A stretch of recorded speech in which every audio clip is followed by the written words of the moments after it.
I'm Mia, 31 years old. Even after graduating college, I've been living at home and contributing $2,000 a month to my family. My dad left us with a considerable amount of debt, so there was literally no income at home.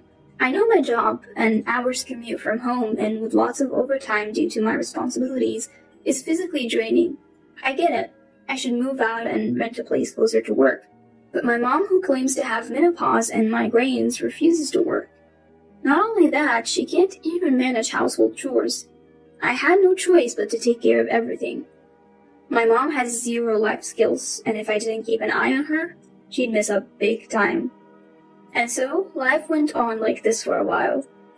Something important has come up. Make sure you're home this upcoming Sunday. I got a rare message from Randall. Randall's voice. I haven't heard that in a while. Randall, 3 years older, and Kayla, a year older, showed up looking anything but like 30-something parents. Both had blue and green hair, tons of piercings. Randall dressed like a punk. Kayla wore a skimpy, trashy outfit. While they seemed to think they were stylish, Randall and Kayla's fashion choices were completely inappropriate for their age, making it difficult for me to keep a straight face. They walked in without bringing any gifts, and upon seeing the coffee and cookies we prepared, snickered. Wow, how lame. Yet they dug right in, scattering crumbs everywhere. After having 2 refills of coffee, Randall let out a contented belch and suddenly declared, "From now on, we're living with Mom, so you, the moocher, need to leave." Both Kayla and Mom nodded in agreement, eyes on me. Caught off guard, I was taken aback by the torrent of insults that followed from all 3 of them. "Still leeching off your parents after 30, huh? A useless bum who can't stand on her own 2 feet. A pathetic 30-year-old parasite on her mother." I was astonished they could say such hurtful things so freely, and all I could do was look at their animated faces in disbelief. The reality was that the household couldn't function financially or practically without me. Mom wasn't particularly extravagant or reckless, but her lack of real-world experience made her naive and susceptible to scams and pyramid schemes. She easily parted with her money. Most of the debt Dad left behind was actually accumulated by Mom. Randall must have known how Dad struggled with Mom's spending habits, and Mom herself was fully aware of her flaws.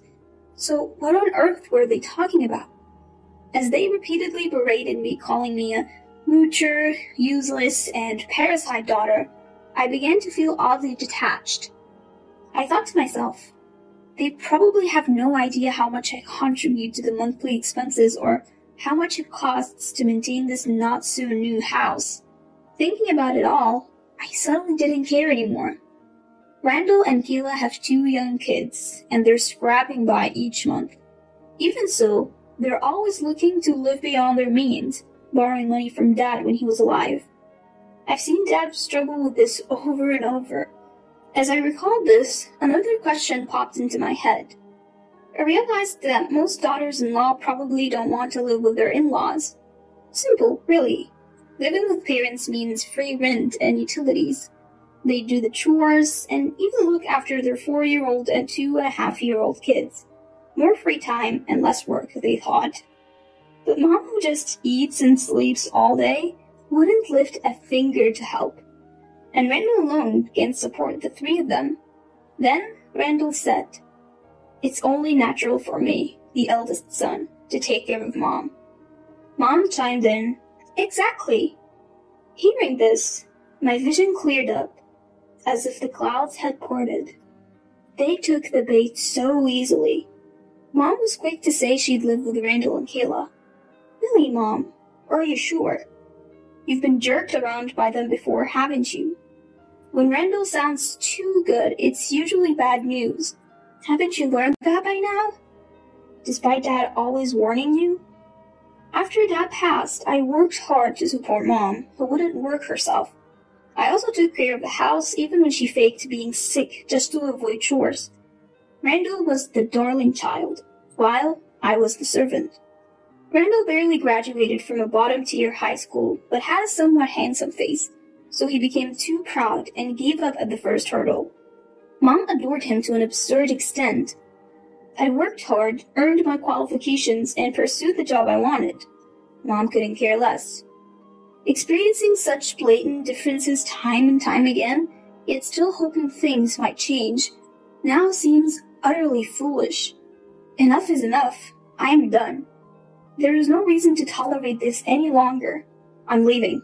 Yes, that's what I'm gonna do. From their perspective, I'm useless after all. Once that thought crossed my mind, I felt incredibly liberated and decided to take action. I get it. I muttered under my breath. Hearing my response, finally, you get it.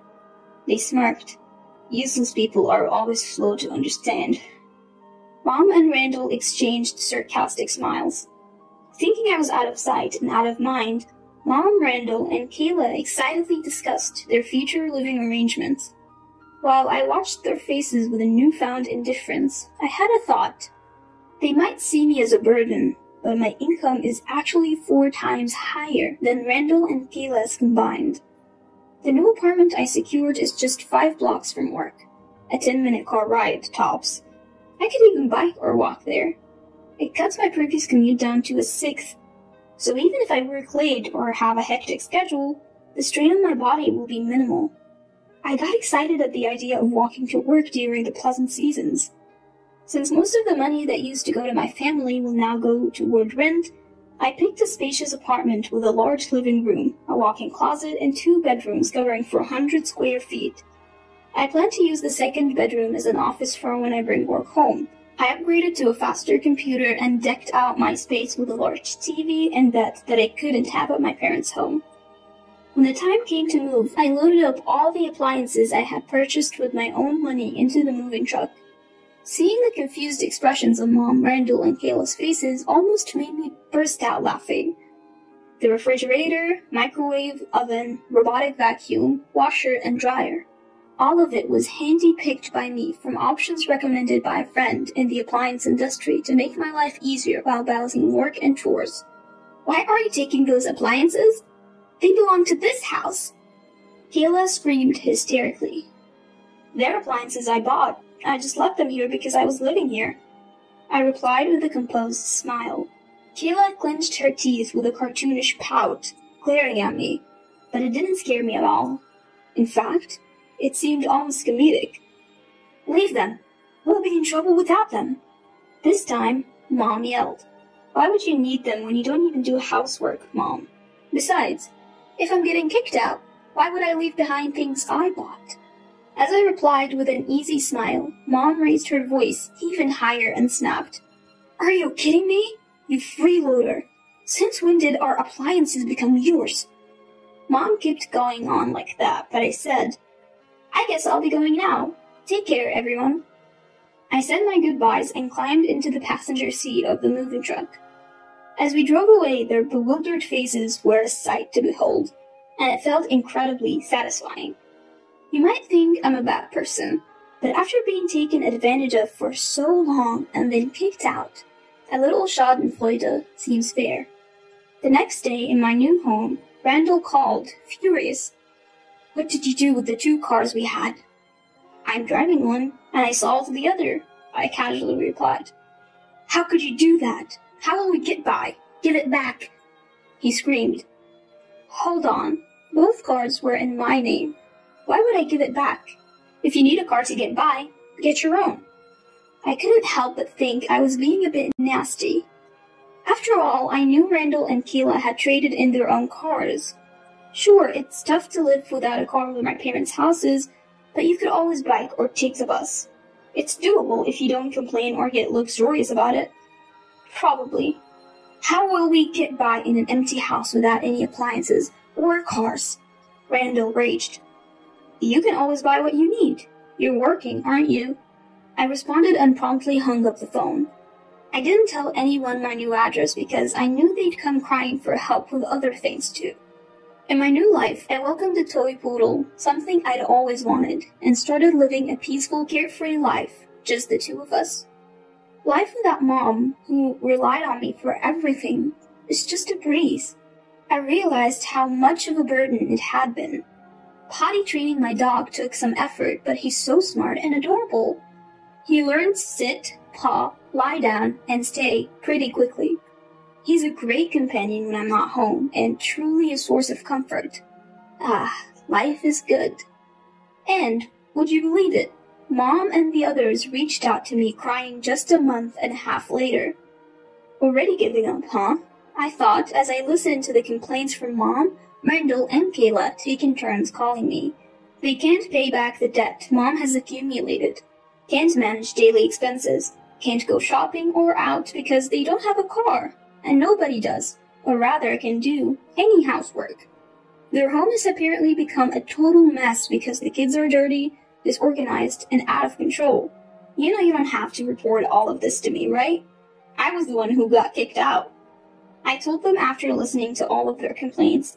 All three were like, come back, do the housework, contribute money. I calmly replied to each point. I can't afford that, living on my own. Stop asking for money from a useless moocher. I'm busy with work and might be relocating soon, so I can't come back. Figure it out, the three of you.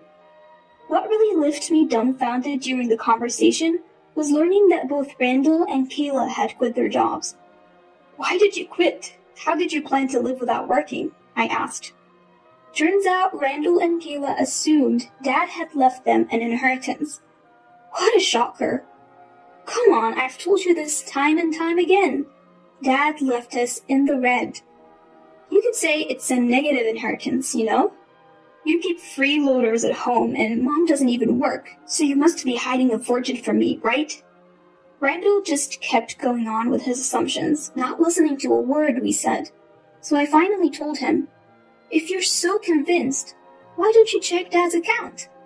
When Randall and Kayla actually checked, they were stunned to find no inheritance.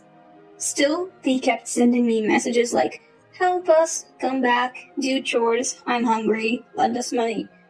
I asked, you're going to pay it back, right? They were all left speechless. Turns out, they never intended to pay me back. They saw me as someone to exploit endlessly. Disappointing, really. I finally told them, I can't help you with anything anymore, so don't contact me. Goodbye. I blocked calls from Randall, Kayla, and even Mom. Without a car or money, I doubt they could even come to my workplace. I no longer have any connections to the wife of Mom, who has debts, and two irresponsible adults who hate working and have two kids who will need more support. Although I wish they'd become better parents or grandparents for the sake of the kids. I doubt it will happen. People don't change that easily after all. I'm financially stable, but I have no intention of being exploited any longer or giving a single cent, as the love has also vanished. In fact, it looks like I'll actually be relocating for work. I'm going to be the head of a newly established branch for a new project, and might settle there long term. So I'm thinking of buying an apartment nearby. It's a bit suburban, so it looks like I'll be able to get a pretty spacious place. I'm excited. I plan to keep working hard and enjoy life, with my dog by my side.